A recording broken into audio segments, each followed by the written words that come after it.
नमस्कार दोस्तों, स्वागत है आपका हमारे चैनल पर। हमारी आज की कहानी है पहली राय। मेरा नाम अनुषा है। मेरी उम्र 26 साल थी जब मेरे मम्मी पापा मेरे लिए एक अच्छा रिश्ता ढूंढ रहे थे। मेरे लिए शहर के एक अच्छे बिजनेस वाले परिवार का रिश्ता आया था। लड़के वालों की अपनी गारमेंट्स की 2 फैक्ट्रियां थी और शहर में 2 बड़े-बड़े बंगले।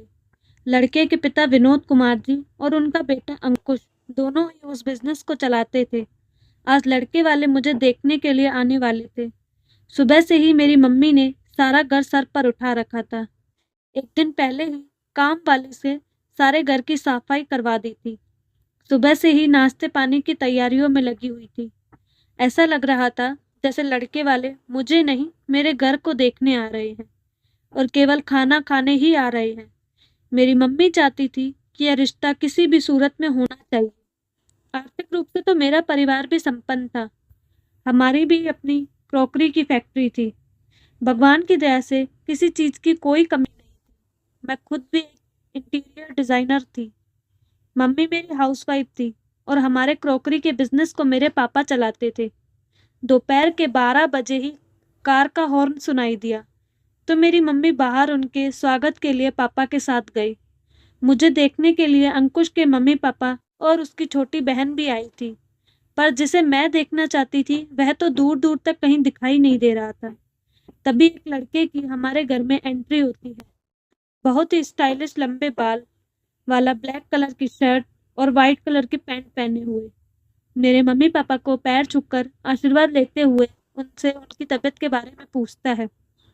इतने में ही मेरी माँ ने मुझे आवाज दी और मैं साथ में नाश्ते की ट्रे और जूस के गिलास बाहर ले आई। अंकुश की मम्मी ने मुझे देखते ही मेरी मम्मी से कहा, बहुत ही सुंदर बच्ची है आपकी। आओ बेटा, मेरे पास आकर बैठो, इससे मिलो। ये मेरा बेटा अंकुश है। हम दोनों ने एक दूसरे को उड़ती नजर से देखा और हाय क्या कहकर अपने अपने मम्मी पापा की बातें सुनने लगे। जब परिवार वाले बातें कर रहे थे तो बड़ों ने सोचा कि हम लोग अपनी बातें करते हैं, इन दोनों को आपस में बात करने का मौका देते हैं। इसलिए अंकुश और मुझे एक अलग कमरे में भेजा गया, आपस में बातचीत करने के लिए और एक दूसरे से सवाल के लिए। मैंने उससे एक दो सवाल पूछे पर उसने हाँ या ना में ही जवाब दिया।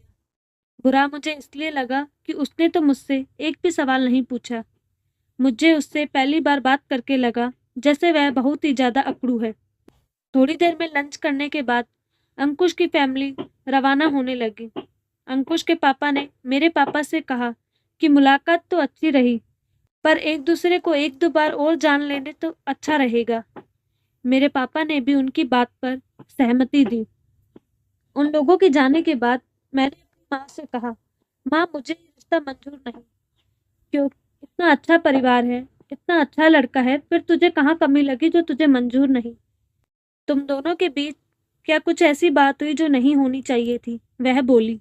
नहीं माँ, यही तो बात है कि वह तो कुछ बोला ही नहीं।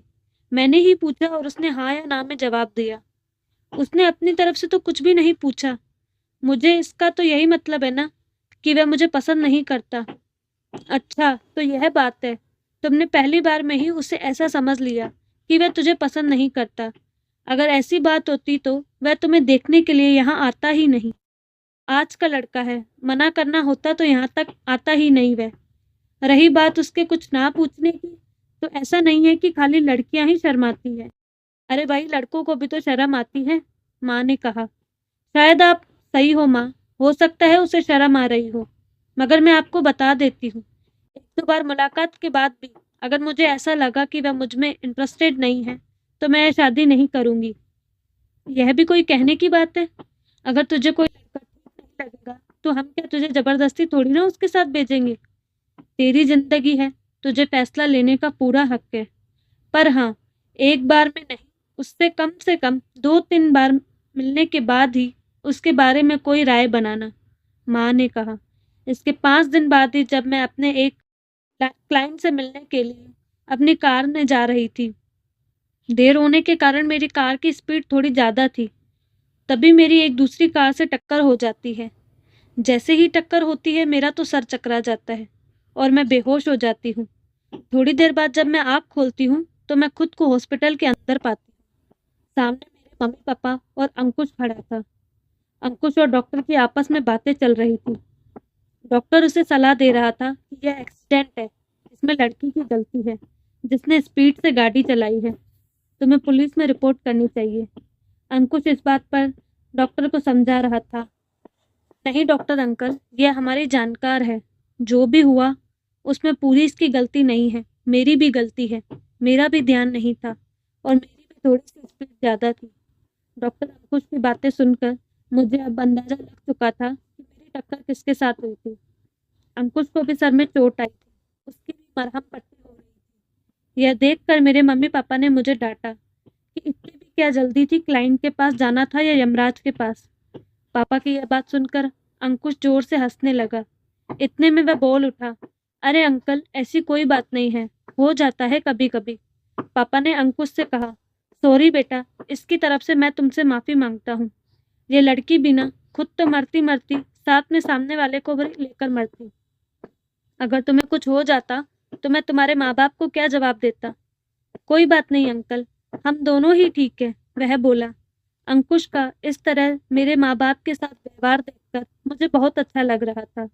उस दिन के बाद अंकुश और मैं अक्सर मिलते थे। हम दोनों कॉफ़ी डेट पर भी जाते थे। अंकुश मुझे एक दो बार अपनी फैक्ट्री में भी लेकर गया था। उसके साथ समय बिताना अब मुझे बहुत अच्छा लगने लगा था।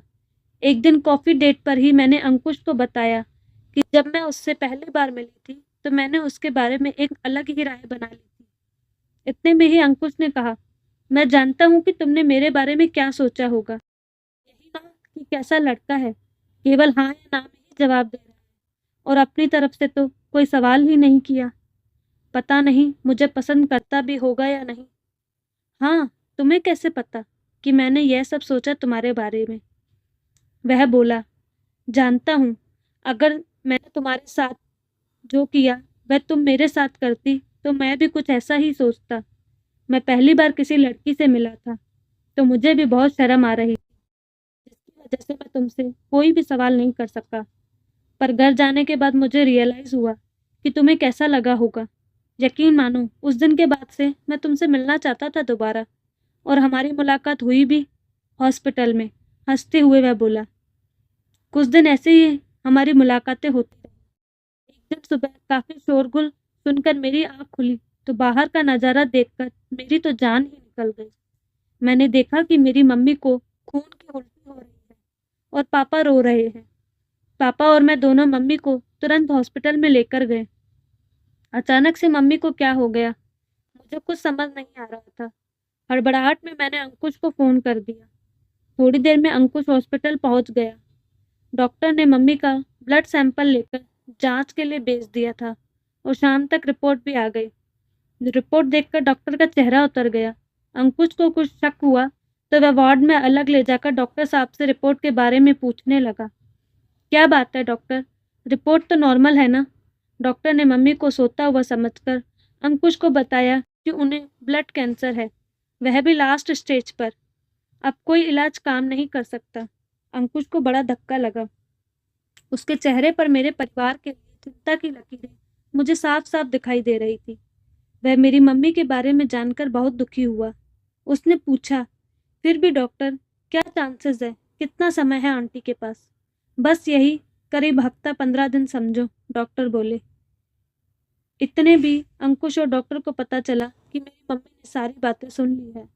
मेरी मम्मी अपनी मौत को इतना करीब पाकर बहुत डर गई थी।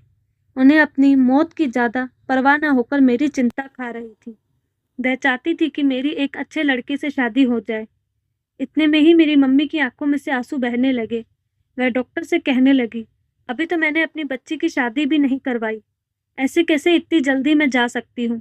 इतने में ही अंकुश के मम्मी पापा भी आ गए और मेरी मम्मी से कहने लगे, आप चिंता मत कीजिए, हम बहुत ही जल्दी इन दोनों की शादी करवा देंगे। तभी अंकुश ने भी कहा, हाँ आंटी, मुझे अनुषा बहुत पसंद है। दिखने में मॉडर्न अंकुश कितना संवेदनशील इंसान है। मेरी मम्मी ने मेरी तरफ देखकर मुझे से पूछा, क्या तुम्हें अंकुश पसंद है? तुम्हें कोई ऐतराज तो नहीं? अंकुश के व्यवहार को देखकर मेरा उसके प्रति जो नजरिया था वह अब बदल चुका था। शायद मेरी माँ ठीक ही कहती थी, पहली बार में किसी के लिए राय नहीं बनानी चाहिए। मैंने भी कहा, नहीं मम्मी, मुझे भी अंकुश बहुत पसंद है। मैं भी शादी के लिए तैयार हूँ। बस फिर क्या था, अगले दिन ही हॉस्पिटल को दुल्हन की तरह सजाया गया और अंकुश और मेरी शादी मेरी मम्मी के सामने करवाई गई। इस शादी में अस्पताल का हर कर्मचारी और मरीज इस अनोखी शादी में शामिल होकर खुद को गौरवान्वित महसूस कर रहा था। तो दोस्तों, कैसी लगी आपको कहानी? क्या आपने भी पहली बार में किसी के लिए राय बनाई है? कमेंट बॉक्स में हाँ या ना में जरूर बताइएगा। अगर आप भी हमारे चैनल पर नए आए हैं तो चैनल को सब्सक्राइब करें और ऐसी ही कहानियों के लिए हमसे जुड़ें। धन्यवाद।